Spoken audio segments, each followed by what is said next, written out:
ವಿದ್ಯಾರ್ಥಿಗಳು ರಾಜ್ಯ ಮಟ್ಟದಲ್ಲಿ ಸ್ಥಾನ ಪಡೆಯುವಂತಾಗಲಿ. ಕಳೆದ ಸಾಲಿನ ದ್ವಿತೀಯ ಪಿಯುಸಿ ಪರೀಕ್ಷೆಯ ಫಲಿತಾಂಶದಲ್ಲಿ ಅರೇಹಳ್ಳಿ ಸರ್ಕಾರಿ ಪದವಿ ಪೂರ್ವ ಕಾಲೇಜು ವಿದ್ಯಾರ್ಥಿಗಳು ಜಿಲ್ಲೆಗೆ ಮುಂಚೂಣಿ ಸ್ಥಾನವನ್ನು ಪಡೆದಿದ್ದರು. ಈ ಬಾರಿ ಗ್ರಾಮೀಣ ಭಾಗದ ವಿದ್ಯಾರ್ಥಿಗಳು ರಾಜ್ಯ ಮಟ್ಟದಲ್ಲಿ ಸ್ಥಾನ ಪಡೆಯುವಂತಾಗಲಿ ಎಂದು ಶಾಸಕ ಹುಲ್ಹಳ್ಳಿ ಸುರೇಶ್ ಹೇಳಿದರು. ಬೇಲೂರು ತಾಲೂಕು ಅರೇಹಳ್ಳಿಯ ಸರ್ಕಾರಿ ಪದವಿ ಪೂರ್ವ ಕಾಲೇಜಿನಲ್ಲಿ ವಿವೇಕ ಯೋಜನೆಯಡಿ ನಿರ್ಮಿಸಲಾದ ಕಟ್ಟಡವನ್ನು ಉದ್ಘಾಟಿಸಿ ಮಾತನಾಡಿದ ಅವರು, ಅತ್ಯುನ್ನತ ಸೌಲಭ್ಯಗಳನ್ನು ಹೊಂದಿರುವ ಈ ಕಾಲೇಜು ಭವ್ಯ ಸಭಾಂಗಣದ ಕೊರತೆಯನ್ನು ಎದುರಿಸ್ತಾ ಇದ್ದು, ಹಾಗಾಗಿ ಸಿಬಿಸಿ ಕಮಿಟಿ ಹಾಗೂ ಕಾಲೇಜು ಉಪನ್ಯಾಸಕರುಗಳಿಂದ ಬೇಡಿಕೆ ಬಂದ ಹಿನ್ನೆಲೆಯಲ್ಲಿ ಸುಂದರವಾದ ಆಡಿಟೋರಿಯಂ ಅನ್ನು ನಿರ್ಮಿಸಲಾಗಿದೆ. ಯಾರೂ ಕದಿಯಲಾರದಂತಹ ಶಿಕ್ಷಣವನ್ನು ವಿದ್ಯಾರ್ಥಿಗಳು ಆಸಕ್ತಿಯಿಂದ ಕಲಿಯಬೇಕು. ಜಿಲ್ಲೆಯಲ್ಲಿ ಅತಿ ಹೆಚ್ಚಿನ ಕೆಪಿಎಸ್ ಶಾಲೆಗಳು ಬೇಲೂರು ವಿಧಾನಸಭಾ ಕ್ಷೇತ್ರದಲ್ಲಿ ಪ್ರಾರಂಭವಾಗ್ತಾ ಇರೋದು ಸಂತೋಷವನ್ನ ತಂದಿದೆ ಎಂದರು. ಎಲ್ಲರನ್ನೂ ಸಂಪಾದನೆ ಮಾಡಬಹುದು ಆಸ್ತಿ ಅಂತಸ್ತುಗಳನ್ನ, ಆದರೆ ಶಿಕ್ಷಣದ ಮೂಲಕ ಸಂಪಾದನೆ ಮಾಡತಕ್ಕಂಥದ್ದು ಒಂದೇ ಒಂದು ಯಾರೂ ಕಿತ್ಕೊಳ್ಳೋಕ್ಕಾಗದಿರತಕ್ಕಂಥದ್ದು ಅದು ಶಿಕ್ಷಣ ಮತ್ತು ಜ್ಞಾನ ಅಂತಕ್ಕಂಥದ್ದು.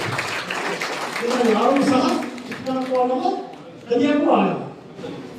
ಇದು ಪೂರಕವಾಗಿರ್ತಕ್ಕಂಥದ್ದು. ಅದಕ್ಕೆ ಒತ್ತಡ ಕೊಡ್ತಕ್ಕಂಥ ನಮ್ಮ ಯೋಜನೆಗಳಿರಬೇಕು. ಇವತ್ತು ಇಡೀ ರಾಜ್ಯದಲ್ಲಿ ಕೆಪಿಎಸ್ಸಿ ಶಾಲೆಗಳು ಎಷ್ಟಿದೆ ಅಂತ ಗೊತ್ತಿದೆ.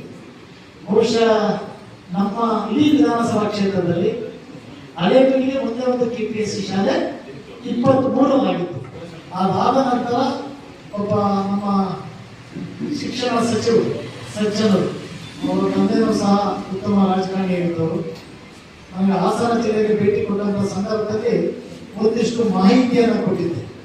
ಮಾಹಿತಿಯನ್ನು ಕೊಟ್ಟು ಕೆಪಿಎಸ್ಸಿ ಶಾಲೆಗಳನ್ನ ನಮ್ಮ ಕ್ಷೇತ್ರಕ್ಕೆ ಎಷ್ಟು ಬೇಕು, ಅದರ ಸುಧಾರಣೆ ಯಾವ ರೀತಿ ಮಾಡಬೇಕು ಎಂದು ಅಂತಕ್ಕಂಥದ್ದನ್ನು ಅವರು ಇವತ್ತು ಸಹ ಜ್ಞಾಪಿಸ್ಕೊಂತಾರೆ.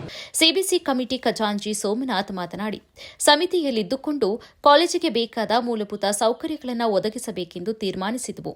ಆ ಮೂಲಕ ದಾನಿಗಳಾದ ಕಟ್ಟೆಗದ್ದೆ ನಾಗರಾಜ್, ರಘುನಾಥ್ ಶೆಟ್ಟಿ, ತುಳಸಿದಾಸ್, ಅಣ್ಣಪ್ಪ ಅವರ ಸಹಕಾರದಲ್ಲಿ ಕಾಲೇಜಿಗೆ ಪ್ರಾಜೆಕ್ಟರ್ ಹಾಗೆಯೇ ಚೇರ್ಗಳನ್ನು ವ್ಯವಸ್ಥೆಗಳನ್ನು ಕೂಡ ಮಾಡಲಾಯಿತು. ಇವುಗಳನ್ನು ವಿದ್ಯಾರ್ಥಿಗಳು ಜಾಗರೂಕತೆಯಿಂದ ಬಳಸಿಕೊಂಡು ಸದ್ಬಳಕೆ ಮಾಡಿಕೊಳ್ಳಬೇಕು ಎಂದರು. ಈ ವೇಳೆ PDO Chandraiah, BEO S Bhagyamma, ಪ್ರಾಂಶುಪಾಲ ಮಂಜುನಾಥ್, ಉಪಪ್ರಾಂಶುಪಾಲ ಎಸ್ಎನ್ ಶಿವಕುಮಾರ್, ಎಸ್ಡಿಎಂಸಿ ಅಧ್ಯಕ್ಷ ಪಾಲಾಕ್ಷ, ಸಿಬಿಸಿ ಉಪಾಧ್ಯಕ್ಷ ವಿಜಯರಾಜು, ಸಹಾಯಕ ಕಾರ್ಯಪಾಲಕ ಭಾಷಾ, ಗ್ರಾಮ ಪಂಚಾಯಿತಿ ಮಾಜಿ ಅಧ್ಯಕ್ಷ ಸಂಕಪ್ಪ, ಅಣ್ಣಪ್ಪ, ರಘುನಾಥ್ ಶೆಟ್ಟಿ ಇದ್ದರು.